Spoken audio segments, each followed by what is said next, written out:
Muy buenas noches, bienvenido a nuestra clase semanal de Tania. Hoy estamos en nuestro encuentro número 22 y vamos a comenzar con el capítulo 8. Para hacer un breve resumen de lo que vimos en el capítulo 7, hablamos sobre las diferentes energías y cómo elevamos esa energía o cómo, Dios libre, degradamos esa energía, lo que es mutar, permitido, lo que es asur, prohibido, que significa que está atado de la palabra asur. Y también hablamos sobre las diferentes formas de elevar las cosas que nos confundimos durante nuestra vida. Algunas cosas las podemos elevar durante nuestra vida y otro finalmente se van a terminar elevando en la época del Mashiach, cuando el mal se extermine del mundo. Hoy vamos a comenzar con el capítulo 8 y como siempre les voy a compartir aquí en los comentarios para que puedan seguir el Tania desde adentro. Después también en YouTube van a tener compartido el link del Tania. Entonces empezamos con el capítulo 8. El Alter Rebbe dice lo siguiente.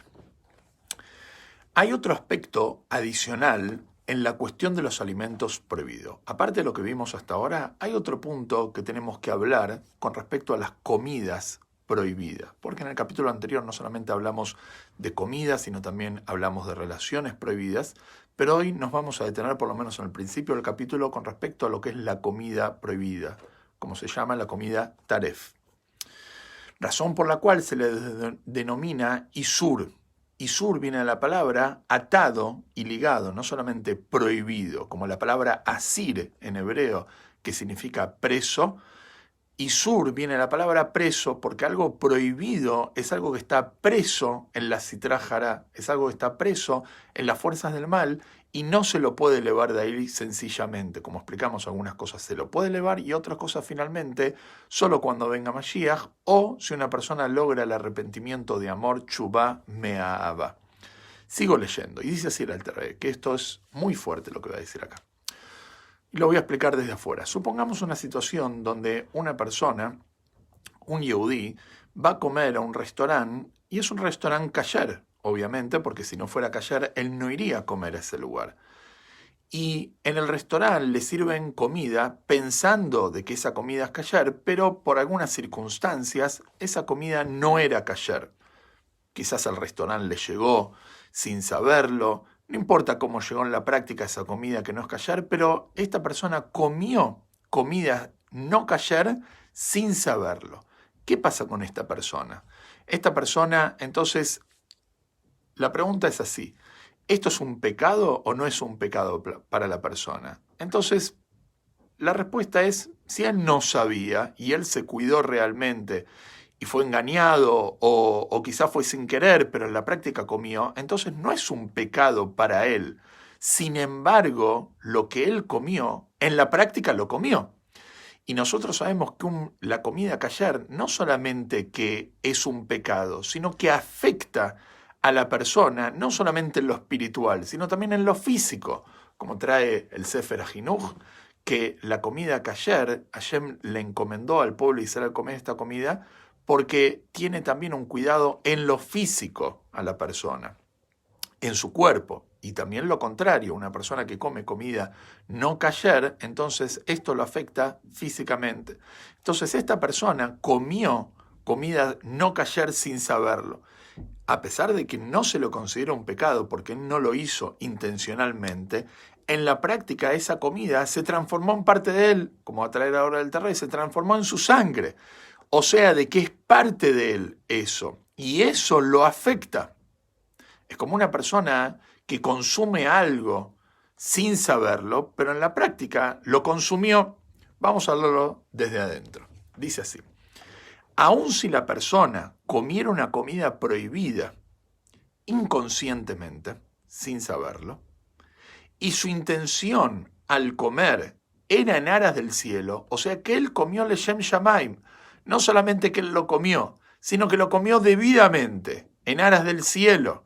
Él comió esa comida, como dice acá, es decir, a fin de servir a Dios con alegría, a fin de servir a Dios con la energía que deriva de ella, también con alegría, pero acá dice con la energía que deriva de ella, o O sea, que él comió esta comida para utilizar esa energía Leshem Shamaim, en aras del cielo.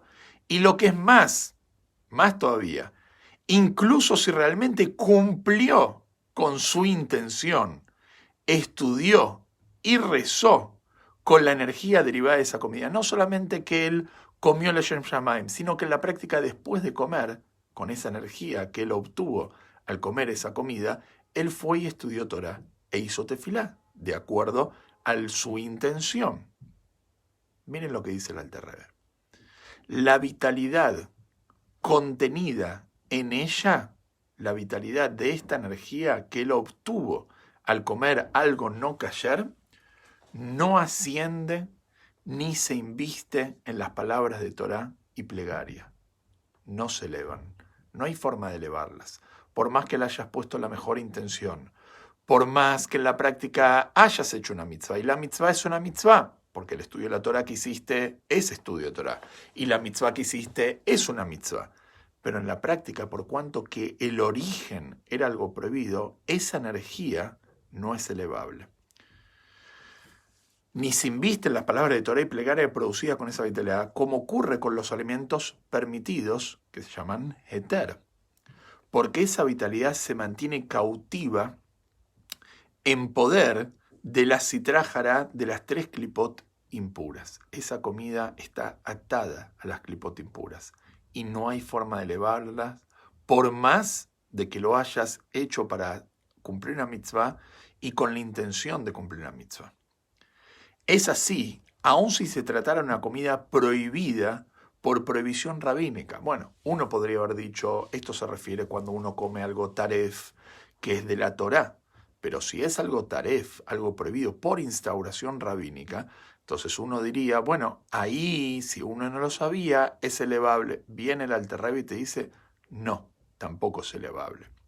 Acá en los comentarios en el Tania, habla sobre la discusión si lo que la Torá prohíbe es obvio que esa comida está en las 3 klipot impuras, en Shalosh klipot atmeot. Sin embargo, cuando los sabios prohíben algo que era permitido por la Torá, por cuanto que la Torá le dio el poder a los sabios para prohibir determinadas cosas, para hacer un cerco alrededor de la Torá, la pregunta acá es si el cuerpo de esa comida, o sea, esa comida, si esa comida misma se degradó a las 3 klipot impuras. Entonces uno podría llegar a decir que la comida sigue estando en klipat noga y quien realmente se degrada a las 3 klipot impuras es la persona que la consume. De lo que acá vemos del Alter Rebbe, el Alter Rebbe se inclina por esta opinión que dice que no, que realmente los sabios tienen el poder de degradar la comida a las 3 klipot impuras y no solamente a la persona que consume esa comida, que obviamente se degrada las 3 klipot impuras al consumirlo. Entonces, ¿por qué, volviendo al texto del Tania, por qué esta comida es una comida que está prohibida por los sabios, también no es elevable? Porque las palabras de los escribas, las palabras de los sabios, son aún más estrictas que las palabras de Torah. Hamurim dibrei sofrim y dibrei Torah. Por lo tanto, continúa el Alter Rebbe y dice lo siguiente: el Yetzer Hará, el impulso al mal y la fuerza que anhela las cosas prohibidas, también es uno de los demonios no Yehudim, que es el Yetzer Hará de las naciones. Como explicamos que las naciones del mundo, su instinto animal proviene de las 3 klipot impuras. Sin embargo, el instinto animal del Yehudí proviene de klipat noga. Por ende, cuando un Yehudí peca con algo prohibido, no es algo en esencia de su alma, sino de alguna forma es algo que él, por medio del pecado, se degradó a un nivel que no es realmente suyo. Él provocó bajar ese nivel. Y esto es lo grave de una persona que constantemente está, de alguna forma, comiendo comidas permitidas o haciendo actos permitidos, pero no con intención del cielo. Por cuanto que esa persona crea un hábito en eso que está comiendo y lo hace por el placer, finalmente la persona termina cayendo en cosas prohibidas y se degrada al nivel de las 3 klipot impuras. Continúa el Alter Rebbe. Pero el impulso al mal y la fuerza que anhela cosas permisibles, incluso cuando se hacen solo para satisfacer el anhelo personal. Vamos a decir, acá no estamos hablando de algo prohibido, que comió algo prohibido. Acá estamos hablando de que la persona comió algo permitido, algo kasher, como se dice, lemehadrin, pero que él lo hizo por el placer personal, no leshem shamaim. Es uno de los demonios judíos, es uno, vamos a decir, el Yetzer Hara Yehudi, porque la vitalidad de una cosa permitida puede finalmente revertirse a santidad, como se ha explicado previamente en el capítulo anterior. Sin embargo, antes de haberse revertido a santidad, antes de que esto que él comió por el placer, que era kasher, pero él lo comió por el placer, antes de que se revierte a santidad, es sitra, ajará y klipa. Y aún después, aunque la persona después hizo teshuvah, o que la persona logró utilizar esta energía leshem shamaim, como explicamos ya en otra oportunidad, aún después, escuchen lo que dice acá, un resabio de la misma permanece unido al cuerpo, queda marca en el cuerpo. Como trajimos el ejemplo de una persona que escribe en una hoja con un lápiz y lo borra, a pesar de que, vamos a decir, el papel quedó blanco, la marca queda. Lo mismo con una persona. Cuando una persona come algo taref, sin duda de que eso le provocó un daño, no solamente espiritual, sino también físico. Pero aún una persona que come algo kasher, pero él lo come no con intención de en aras del cielo, o sea, para cumplir con su misión en el mundo, sino que él lo come simplemente por el placer de la comida. Entonces, aún cuando él eleva esta comida finalmente, porque era elevable, era mutar, aún así queda un resabio de esta comida, de ese daño, queda esa marca en el cuerpo. Ya que cada elemento de comida y bebida que uno ingiere se vuelve inmediatamente sangre y carne de su carne. Cuando una persona consume algo, entonces esto se vuelve parte de la persona.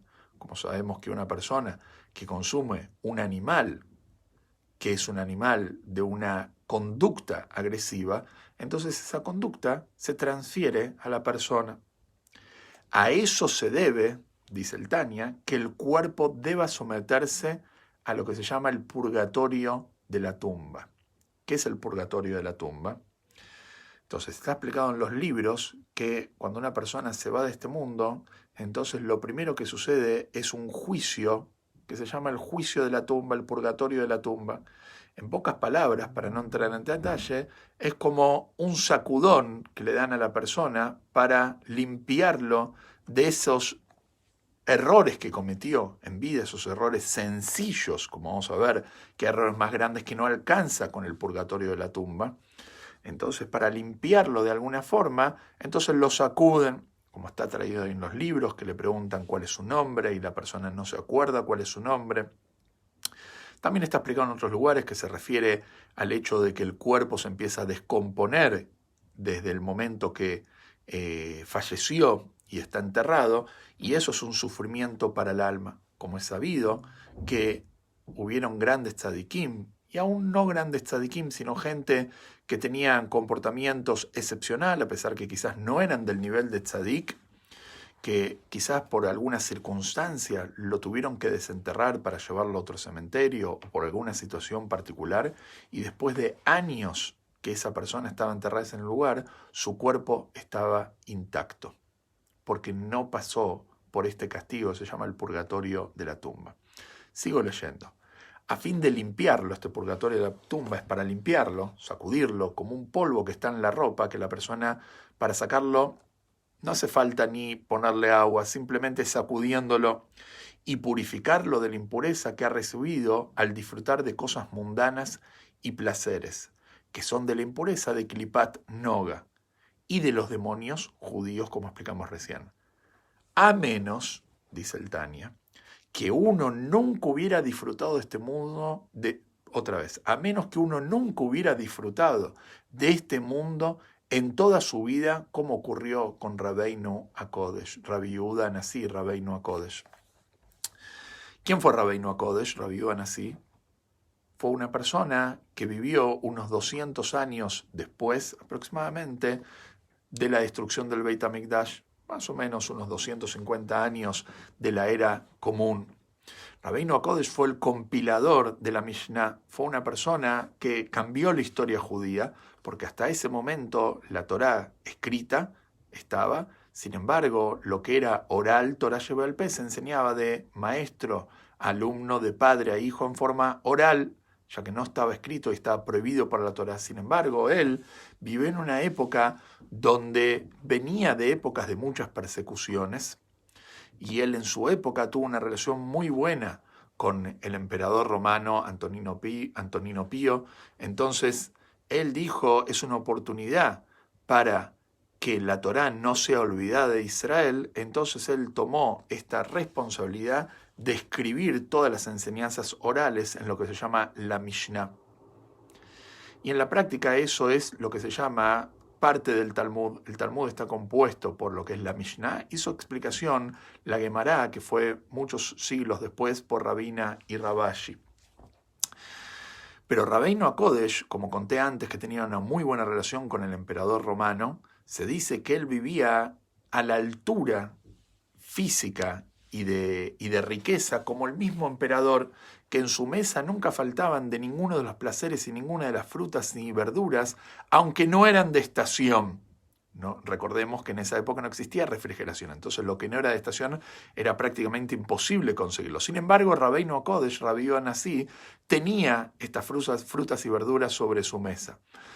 Sin embargo, dice acá el Tania que ¿quién es la persona que no pasa por el purgatorio de la tumba? Es una persona que no disfrutó de este mundo como Rabbi Yehuda Hanassi. Entonces se pregunta, ¿pero cómo? ¿No acabamos de decir que Rabbi Yehuda Hanassi tenía de todos los placeres en su mesa? Sí, la respuesta es, él los tenía, pero él no obtenía placer de ellos. Él los tenía para honrar a una festividad, para tener invitados en su casa. Así nos cuentan nuestros sabios en el Talmud, que cuando Rabbi Yehuda Hanassi falleció, antes de fallecer, levantó sus 10 dedos hacia el cielo, en símbolo que hablaba con Hashem, diciendo, puedo dar fe que mis manos, mis dedos, no obtuvieron placer de este mundo físico. Y este es el punto. El punto es que el Hasidut, a diferencia de otras filosofías de vida judías como el Musar, que nos habla muchísimo de prohibirnos los placeres físicos, prohibirnos diferentes cosas en este mundo, el Hasidut no nos enseña a prohibirnos, sino nos enseña la forma correcta de utilizar este mundo material. El Hasidut no nos habla que está prohibido comer. El Hasidut nos dice cómo hay que comer. Entonces, la persona cuando come algo, no le pedimos a esa persona, vamos a decir como Rabbeinu HaKodesh, que no sentía físicamente el placer en la comida. Seguro que cuando nosotros comemos una comida sabrosa, sentimos el placer, sentimos el gusto de esa comida. Sin embargo, nuestro objetivo no debería ser la búsqueda de ese placer, sino que nuestro objetivo debería ser la alimentación, la energía que obtenemos por intermedio de esa comida, como se trae en diferentes libros de nutrición, que la diferencia entre hambre y gula es que una persona que tiene hambre quiere comer. Una persona golosa no es que quiere comer específicamente una comida. Él está buscando algo que le dé placer, no la alimentación que hay en la comida. Y eso es fácil de identificar. Cuando una persona tiene hambre, come lo que hay. Cuando una persona tiene gula, no come lo que hay, come lo que él quiere comer. Y eso es lo que nos enseña Hasidut. Comer no está mal. Es más, es un deber comer. Sin embargo, no debemos buscar el placer. Si lo vamos a sentir el placer, bueno, al final de cuentas somos seres humanos y no llegamos al nivel de Rabbeinu HaKodesh. Interesante que también en los comentarios del Tania está explicado que por algo se lo llama también Rabbeinu HaKodesh. Y el Alter Rebbe lo llama Rabbeinu HaKodesh y no Rabbi Yehuda Hanassi, porque Rabbeinu viene de la palabra nuestro maestro, que significa que en algún punto él es nuestro maestro porque nosotros podemos llegar a su nivel, como un alumno que puede llegar al nivel de su maestro. O sea que en algún punto nosotros tenemos que esforzarnos para llegar a ese nivel de la persona que ya ni físicamente le siente el placer a los a los temas materiales en este mundo. Pero bueno, vamos a seguir leyendo desde adentro. A eso se debe, otra vez leo, que el cuerpo deba someterse al purgatorio de la tumba, a fin de limpiarlo y purificarlo de la impureza que ha recibido al disfrutar de cosas mundanas y placeres que son de la impureza de Klipat Noga y de los demonios judíos, a menos que uno nunca hubiera disfrutado de este mundo en toda su vida, como ocurrió con Rabbeinu HaKodesh. Hasta acá habíamos llegado. Concluye el Alter Rebbe y dice así: en cuanto a la charla banal inocente, ¿qué es la charla banal inocente? Como la del ignorante que no puede estudiar. Entonces nosotros sabemos que hay una mitzvah de la Torá de estudiar Torá, ¿sí? Beagita yo, beagita bo, yomam balaile. Te vas a ocupar de ella durante el día y durante la noche. Ahora, ¿qué pasa con el ignorante? ¿Qué pasa con esa persona que intelectualmente no tiene la capacidad de estudiar? Lamentablemente, ¿qué él va a hacer? Entonces él va a charlar cosas sin sentido durante todo el día, ya que no puede hablar de Torá porque no sabe. Él va a hablar de cosas banales, cosas prohibidas. Aún el ignorante tiene prohibido hablar.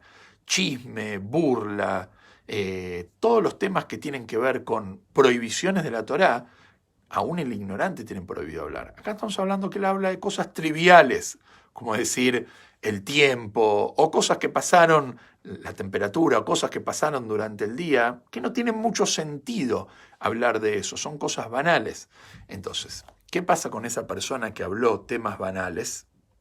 Dice el Alter Rebbe, en cuanto a la charla inocente, como la del ignorante, que no puede estudiar, aún esa persona que no cometió un pecado, porque él no tenía la capacidad de estudiar, igual aún esa persona debe limpiar su alma de la impureza de esta clipa. Él tiene que limpiar cuando se va de este mundo su alma de esa impureza. ¿Cómo lo limpia? Siendo ajetreado en el hueco de la onda. Kafakela, este es un versículo que está en el libro de Shmuel.